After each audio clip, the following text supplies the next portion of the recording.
Y la tenemos a nuestra invitada de hoy, que ya la presento porque además le agradezco la deferencia de haberse venido en un día en el que tenía la agenda muy apretada, a Yelén Raschetti, la diputada provincial que está en el ojo de la tormenta de las petroleras. La eligieron a ella. ¿Cómo te va?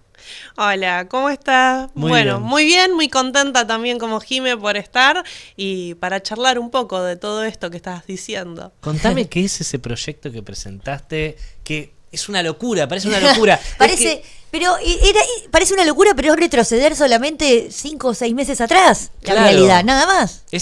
Mira, Martín, es el otro zócalo que te dejé. El proyecto que presentó es para que las petroleras vuelvan a informar las subas de la nafta. Tal cual, es simplemente eso. Hasta 6 meses atrás, las petroleras tenían que informar el aumento de las naftas. Es más, lo tenían que hacer cada 8 horas. Y desde el 2016 que está implementándose esto. Macri. O sea, desde Macri, desde el mismo gobierno que está gobernando hoy, porque Macri es parte de este gobierno, ¿no?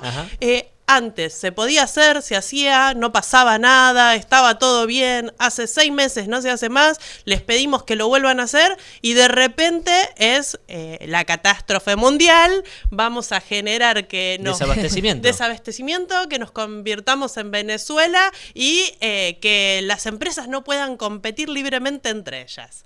¡Wow! ¿Y qué? ¿Hasta 6 meses les pasaba eso? Yo no vi ninguna quejándose. Es más, vi a muchos periodistas quejándose durante muchísimos años de que no se anunciaban los aumentos o de que la nafta aumentaba y que eso iba a traer un montón de problemas para la economía de la gente, y esos mismos periodistas hoy los ves haciendo programas defendiendo el ocultamiento del aumento de las naftas. Porque las petroleras por lo general anunciaban a las 21, 20, que a partir de las 0 horas del siguiente día iba a haber un incremento de tanto por ciento. Ahora esa noticia ya no la tenemos más porque el gobierno nacional lo que hizo fue eliminar esa obligación, ¿no?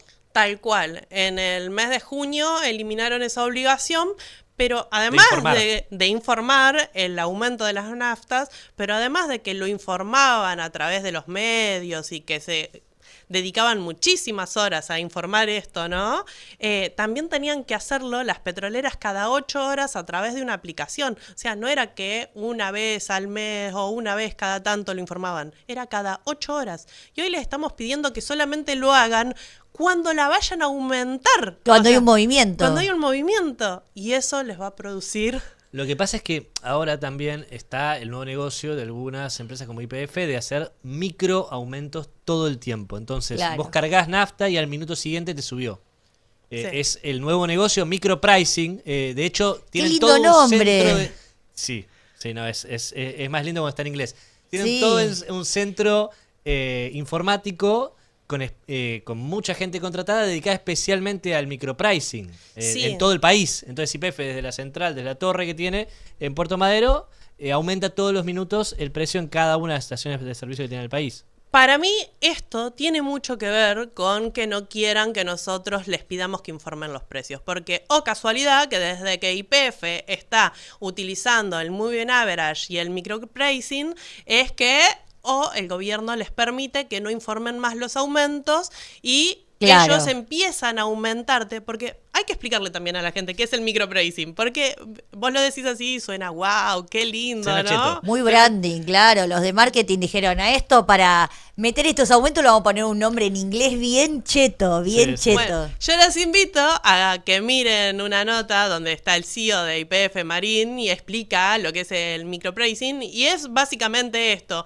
Te voy a cobrar a vos por la cara y por donde vivas y por la capacidad de poder pagar o no poder pagar que vos tengas, que tenga tu zona, y además si tenés la posibilidad de cargar en otra estación de servicio o no. Entonces de repente no te van a cobrar lo mismo si vivís acá en Capital Federal, que podés tener muchas estaciones de servicio y que además hay mucha mayor demanda, que si vivís el 9 de julio y que solamente hay una estación de servicio para que puedas pasar, ahí te cobran más. Además, abuso de monopolio. Si hay mucha gente comprando en ese momento, levanta el suben precio. el precio. No, esto es un escándalo. Oferta y demanda, bro.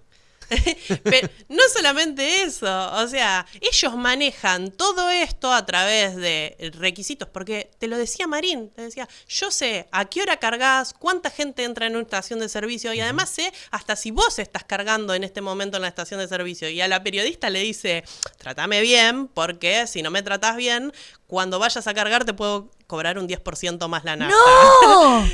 Sí. Es todo lo que está mal. Todo lo que está mal, pero ellos manejan toda esa información, tienen toda la data de cuándo cargas, dónde cargas, cómo cargas, qué combustible cargas, si es a principio de mes, si elegís cargar una premium o si es a fin de mes, que una regular, y vos no podés saber cuándo te van a aumentar. ¿Y la privacidad de datos dónde quedó, no? Bueno, es otro tema, ¿no? Pero ellos desde Puerto Madero, 12 personas que están encargadas de generar estos microprecios, están decidiendo cuánto te va a valer la nafta mientras vos estás durmiendo y al otro día, cuando te despertás, te puede salir un 10% más. Por eso no tenés ahora los titulares de los diarios que te dicen hoy sube la nafta tanto por ciento. Ya no tenés más eso, ¿no? Entonces los libertarios pueden dormir tranquilos que con Massa aumentaba una vez al mes, ahora con Milei sube todos los días. Sí, pero más allá de eso, viste, nosotros, ¿por qué nos acusan? No, esto quieren llegar a ser Venezuela. Nosotros decimos... ¿Vos querés ser Venezuela? ¿Vos lo No, para nada. Nosotros no queremos tampoco regularles cuánto va a valer la nafta. Ni siquiera le estamos diciendo eso. No le estamos diciendo, che, no podés cobrar más de esto la nafta. No podés cobrar el gasoil más de esto. Lo único que le estamos diciendo es, avísame cuándo va a aumentar, porque mi sueldo no aumenta. El sueldo de una vecina, ponele, de Cañuelas, no aumenta todos los días porque hay un tipo en Puerto Madero aumentándole el sueldo porque aumentó la nafta. Ella cobra lo mismo. Y de repente una persona del interior de la provincia de Buenos Aires tiene que llevar a sus hijos al médico a La Plata y llevarlos, únicamente puede hacerlo en su auto particular. Y tiene que llevarlo, no sé, 3, 4 veces. Y eso le implica un gasto. Y ese gasto le va a variar si aumenta la nafta. Y no le va a variar en 10 pesos, le va a variar mucho. Y tiene que regular esos gastos y preparar su economía hogareña para que llegue fin de mes y pueda haber llevado al médico a su hijo las 3, 4, 5 o 10 veces que lo necesite llevar.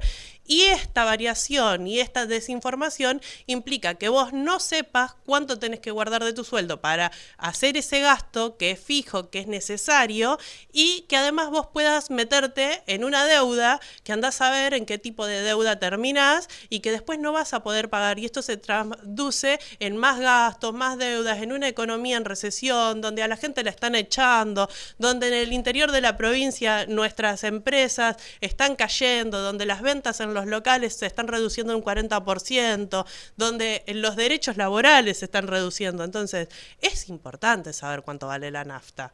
Sí, y aparte es muy injusto esto de que ellos tengan toda la información nuestra como usuarios y nosotros como usuarios no tengamos la información de ellos cuando van a aumentar. Tal cual.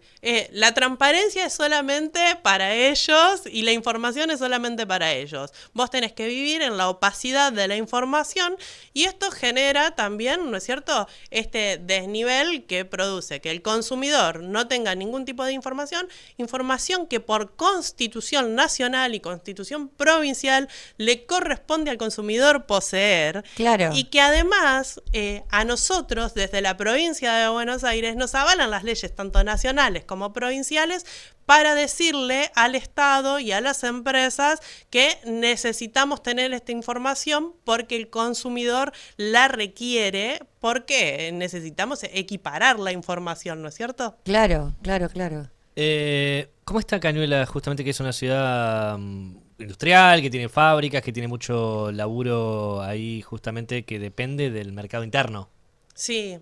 Mirá, hay varias empresas que dependen del mercado interno trabajando ahí. Nosotros tenemos varias empresas, creo que lo habíamos charlado sí, en otro programa que te acompaña. Sí. Antes, en la campaña provincial, de hecho. Antes de septiembre.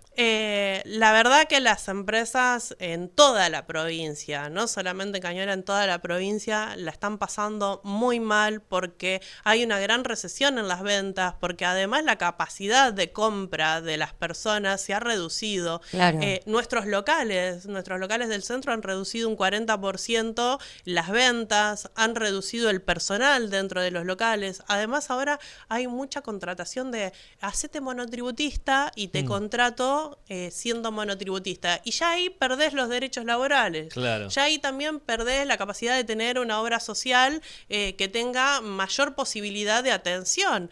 Y ahí también tus hijos pierden derechos. Bueno, todo eso se está reduciendo debido a que tenemos una economía en recesión. Es mentira lo que nos dicen en los medios nacionales, en las grandes cadenas que da Adorni, que vamos a un país más productivo. Mentira, chicos. Lo único que estamos haciendo es perdiendo la capacidad industrial que tenemos en nuestra Argentina y me parece que deberíamos estar muy preocupados por esto. ¿Cómo ves al peronismo de cara a todos estos problemas que mencionás? Vos sos diputada bonaerense, hay en la legislatura provincial hay varios problemas que no se pueden destrabar, ¿no? Tenemos el presupuesto, tenés el endeudamiento que plantea el gobernador también ahí. Voy a ser un poco más quizás áspero con estas preguntas, pero la verdad que es lo que se pregunta mucha gente. ¿Qué va a hacer ahora el peronismo después de haber ganado en septiembre y perdido en octubre? Yo creo que el peronismo se debe a una gran charla interna, pero no solamente para arreglar los problemas que pueden haber dentro del espacio, sino también para dar un proyecto. Sin un proyecto vos no podés tener un norte, y sin un norte no sabés qué paso seguir en el intermedio, ni en el corto ni en el mediano.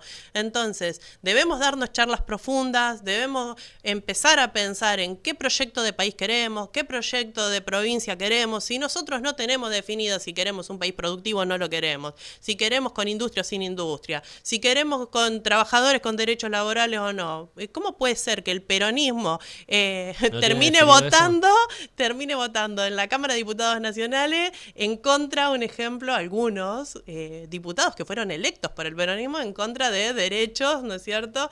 Como, no sé, el peronismo de Córdoba, ponele, que vos decís, hey, pero escúchame, ¿no eran peronistas? Y bueno, entonces tenemos que replantearnos qué situaciones, ¿no es cierto?, queremos. Es el peronismo en todas sus vertientes, pero con ejes claros. ¿Y cuáles serían esos ejes claros? Porque, por ejemplo, la reforma laboral puede ser uno de ellos. Y vos tenés que pensar también en, bueno, a ver, dentro de la reforma laboral, ¿qué querés modificar y qué querés seguir manteniendo? Porque hay reformas que también nosotros tenemos que hacer. En una sociedad en la cual estás planteando que también hay que enseñarle a los chicos más TICs, que tengan más herramientas que tengan que ver con la computación. Y bueno, tenemos que también plantear cuáles van a ser los derechos que van a tener las personas que trabajen en esos ámbitos.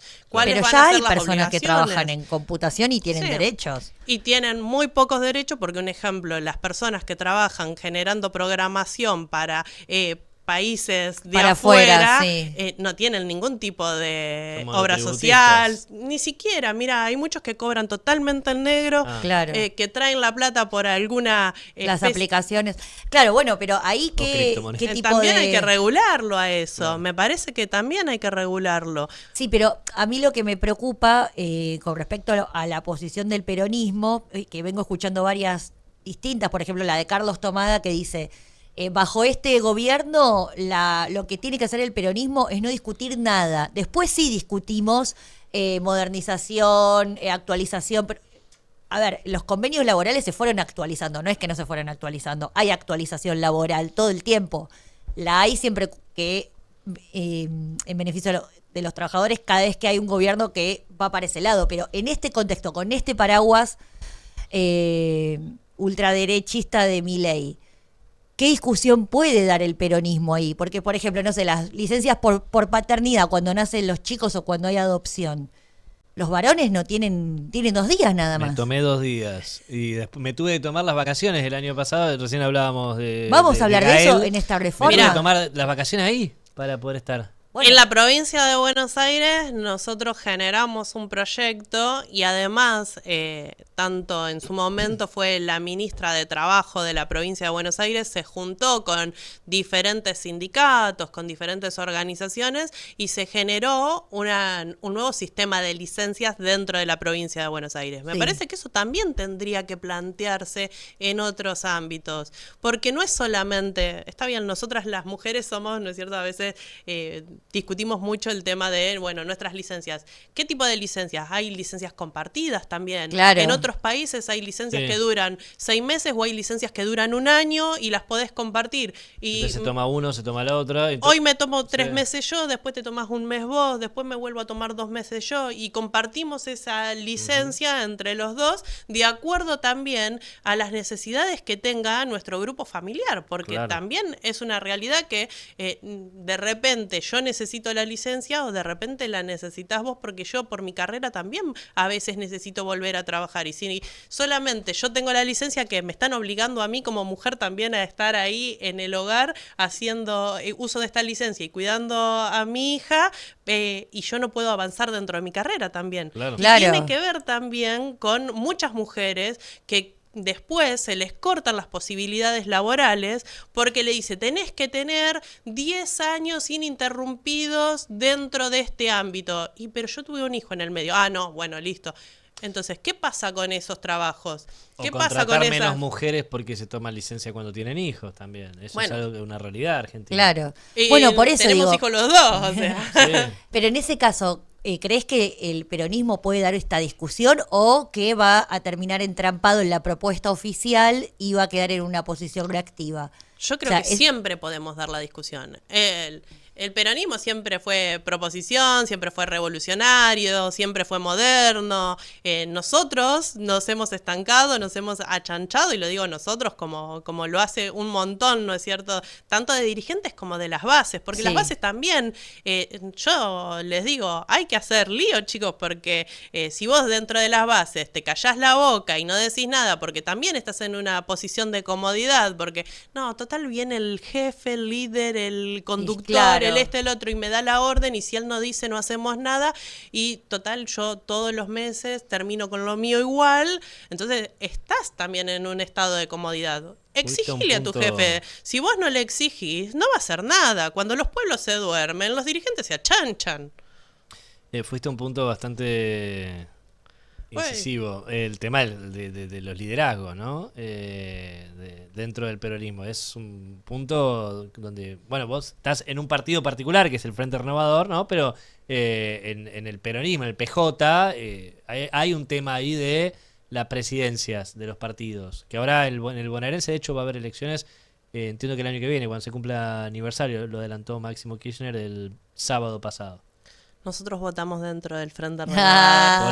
Por eso hago la aclaración. Vos votás dentro del Frente Renovador, ¿no? Pero igual soy peronista de corazón dentro del Frente Renovador. Habemos peronistas, hay radicales, estamos de muchos lugares diferentes, pero bueno, nosotros dentro de nuestro partido votamos ahí, tenemos una orgánica propia. Claro. Más allá de eso, yo creo que hay mucho líder pino que no deja que crezca nadie debajo de él, que eso lo hace cómodo al líder porque no tiene competencia, entonces es el único que conduce, el único que dice, no hay opiniones disidentes, y también hace cómodo al que está abajo porque si no me ordenan yo me quedo acá quietito. ¿Cuánta concejala conocemos dentro del conurbano, dentro de todos los partidos políticos? No estoy hablando de un partido en particular, de todos los partidos políticos que no tienen agrupación propia.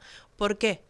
Porque los pone el dirigente a dedo y no se quejan en ese momento. Los pone el dirigente a dedo porque al no tener agrupación propia tampoco le puede traer reclamos porque no hay nadie que respalde esos reclamos. Claro. Entonces terminan siendo esos que van y votan lo que les manda el Ejecutivo, los que les dice su conductor o jefe político que voten y nada más, y no tienen ideas propias, porque cualquier idea propia termina aplastada porque no tiene nadie que le respalde detrás. Claro. Sé que tenés poco tiempo, por eso quiero hacerte una última pregunta y si podés te extendés con la respuesta o no, pero ¿cómo ves la Cámara de Diputados bonaerense ahora reordenada, ¿no? Con esta victoria que tuvo el Fuerza Patria en septiembre, que fue justamente para reforzar a la Cámara de Diputados y de senadores de la provincia? Bueno, todavía no empezamos, así que... Al 10 de diciembre. No, por eso, pero ¿cómo la ves? Y bueno, es que va a tener que ser... Porque, si querés nos juntamos después del 10 de diciembre. Dale.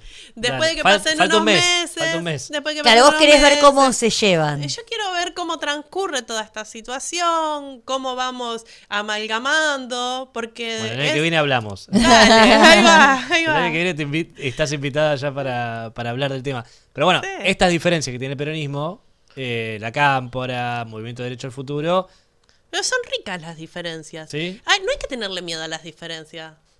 A mí me encantan, porque si no, de nuevo, lo mismo. Hacemos todo, saludo uno, bajamos el brazo y vamos para el mismo lado porque lo dice una persona. Las diferencias lo que te hacen es discutir. Y la discusión es sana, porque ahí tenés la propuesta de ella, la propuesta tuya, la propuesta mía, y entre todas esas propuestas, por ahí podemos sacar una conclusión superadora. Ahora, si la única propuesta que vamos a escuchar es la de ella que nos conduce, entonces por ahí nosotros dos nos guardamos ideas que son mucho mejores que la de ella y no las decimos por miedo.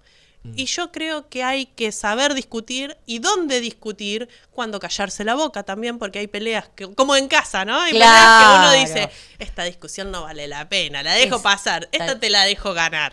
Pero después hay cosas coyunturales que tenemos que discutir y que no tenemos que dejar pasar. Bien. Entonces, me parece que las discusiones suman y las diferencias suman. Si no, seríamos todo lo mismo y eso no tiene nada de rico. Entonces, ¿qué valdría el Frente Renovador dentro de la unión del peronismo si fuéramos lo mismo que el resto? Y no somos lo mismo que el resto, somos diferentes. ¿Qué valdría Movimiento Derecho al Futuro si fuera lo mismo que la Cámpora? No valdría nada.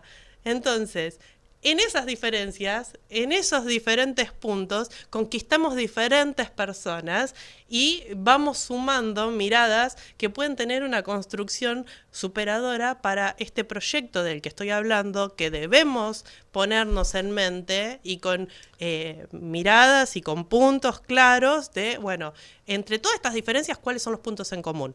Entre todas estas diferencias, esos puntos en común, ¿quién tiene la propuesta más superadora? ¿Quién va a ser el mejor para estar en esos lugares? ¿Y quién va a ser el candidato o la candidata que sea más representativo de todo eso y que además nos sea representativo de los votos que nos pueda llevar a ser gobierno de nuevo en el 27? Porque si no, chicos, nos va a pisar la cabeza la Libertad Avanza y todas estas ideas que vienen a sacarle cada vez más derechos a la gente. Me gusta hablar con ella porque siempre me deja una energía positiva, optimista. Te deja arriba. Optimista, sí. Y te tomo la invitación para el año que viene. Cuando se termine de acomodar justamente estas diferencias, hablamos... no se tienen que acomodar las diferencias. Bueno, acomodar las Tienen que hacer una síntesis. Partes. Tenemos que hacer una síntesis. Tienen que seguir estando todas estas diferencias, tiene que seguir habiendo discusión, tiene que seguir habiendo debate, hay que promover el debate, hay que promover las ideas, hay que dejar de callar a la gente, dejar de callar a los pueblos, dejar de callar a los militantes, y los dirigentes tienen que escuchar más, tienen que escuchar a toda la gente primero y después generar su opinión, porque si no, si el dirigente da la opinión primero, el resto agarra y se calla la boca por miedo a que lo censuren, que lo cercenen, que lo dejen de lado. Entonces, escuchen más, escuchemos más y dejemos de opinar tanto, porque los compañeros y las compañeras que están en las bases son los que tienen el día a día de la gente. Bien, en marzo te venís de nuevo, mi gente. Dale. Gracias, Ayelén. Gracias a ustedes. Diputada bonaerense, entonces, Ayelén Rasquetti de Fuerza Patria para conversar.